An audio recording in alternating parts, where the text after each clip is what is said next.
Bienvenue à tous sur TV5 Monde. Aujourd'hui, deuxième étape Kigali-Houye, une étape qui commence à grimper avec 4 cols et ça, les Érythréens aiment.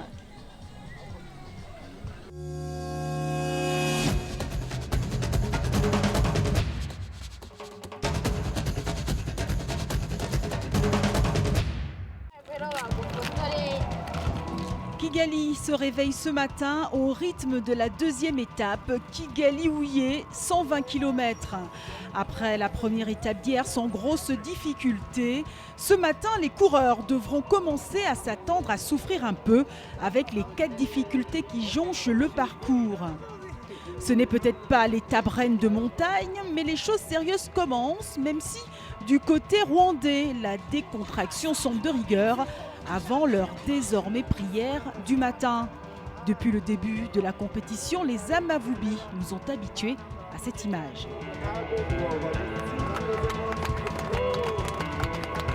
C'est nécessaire pour nous, c'est la progression du sport ici au Rwanda, mais et aussi après les événements de 1994, c'est nécessaire, on va utiliser le sport pour l'espoir, pour le peuple et aussi pour le développement de l'unité dans le peuple.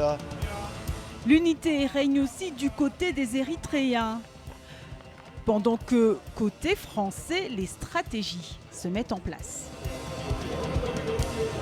Faut attendre, c'est assez dur en début d'étape, donc faut rester attentif que ça sorte pas, de ne pas se faire piéger, parce que ça risque d'écrémer beaucoup. Et toujours aussi unis, les Rwandais autour de leur maillot jaune prennent le départ pour Houye.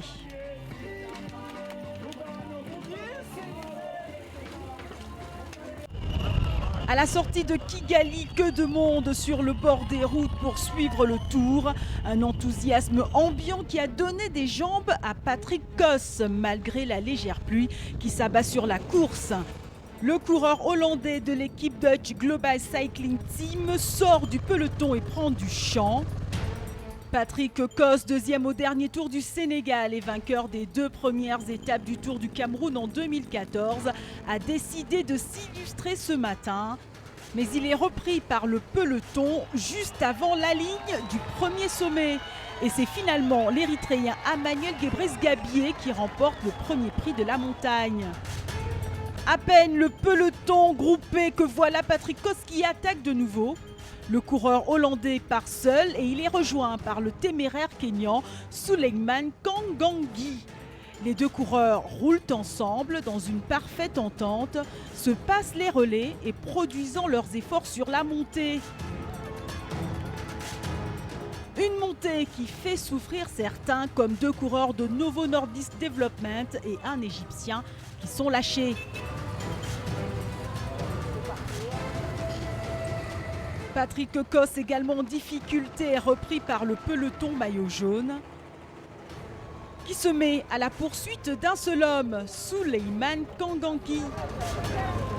Le coureur de 26 ans qui n'a pas participé au Tour l'année dernière revient cette année, peut-être avec de grandes ambitions.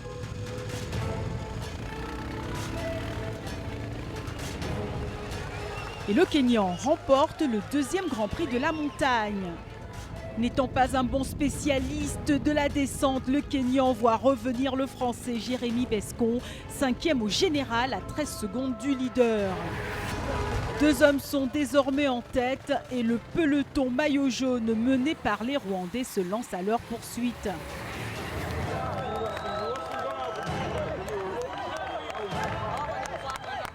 Mais les 2 hommes de tête s'entendent bien et se relaient. Le Français qui découvre le Tour du Rwanda ne semble pas dépaysé.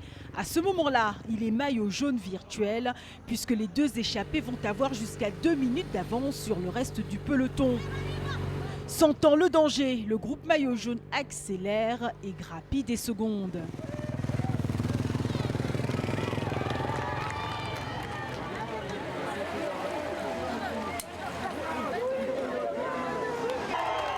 À 20 km de l'arrivée, l'écart s'est considérablement réduit.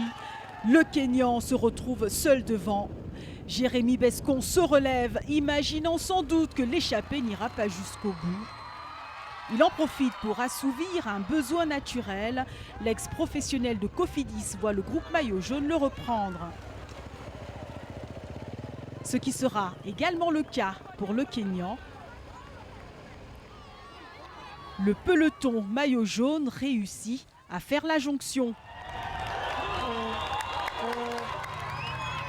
De nouveau groupé, le peloton laisse derrière lui une chute. Des images comme on n'aime pas les voir. Josh Kabek de Baiket se relève difficilement mais réussit à repartir. Le plus touché, Ephrem Tuyushi-Mimre, est très vite pris en charge par les médecins. Le Rwandais de 18 ans souffre et c'est avec courage qu'il reprend son vélo et repart. Devant, Emile Bintunimana de la même équipe que Ephrem attaque.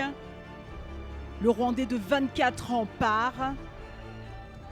Il est rejoint par Abraham Ruhumuriza, puis par 3 autres coureurs. Un autre Rwandais, un Érythréen et un Français. 5 hommes sont en tête. Et très vite, 2 d'entre eux n'arrivent plus à suivre. Ils sont désormais 3, 2 Rwandais et un Français qui se disputent la victoire au sprint. Acclamé par une foule immense, c'est finalement Emile Bintunimana qui l'emporte. Le peloton arrive 18 secondes après. Bonheur dans le camp rwandais avec la magnifique victoire de Bintunimana qui avait terminé 3e au dernier tour du Cameroun. Le Français Julien Lipon vient s'immiscer entre les Rwandais. Il est 2e. Le maillot jaune reste sur les épaules du Rwandais Jean Bosco Nzengimana. Au classement général, Emile Bintunimana prend la 2e place à 2 secondes du leader. Le Rwanda fait partie des pays qui ont décidé de faire d'une priorité la protection d'espèces animales menacées dont l'habitat l'est également. Regardons comment.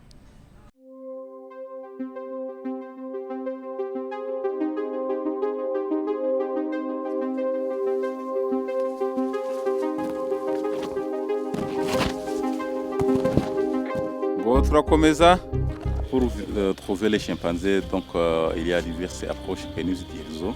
D'abord, il faut les localiser, il faut les attendre jusqu'au soir. Les chimpanzés ne peuvent pas passer toute la journée sans manger. Donc c'est pourquoi les traqueurs aussi les localisent où se trouvent les arbres dont les chimpanzés aiment manger.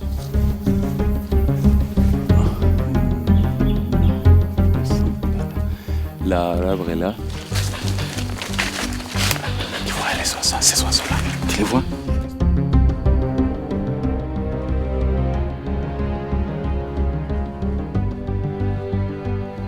Ici, dans leur communauté, ici, ils sont autour de 30.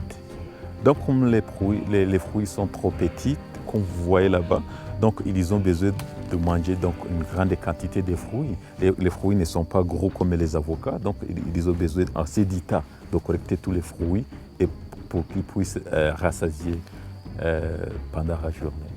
Dans la forêt, ça peut vivre jusqu'à 50-53 ans.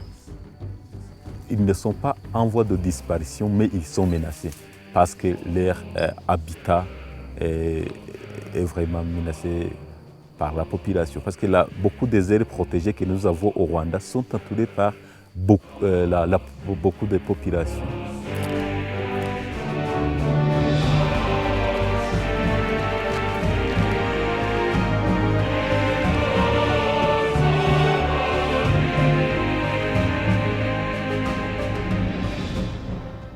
Pour plus d'infos, rendez-vous sur tv5monde.com mais également sur les réseaux sociaux. À demain. Salut.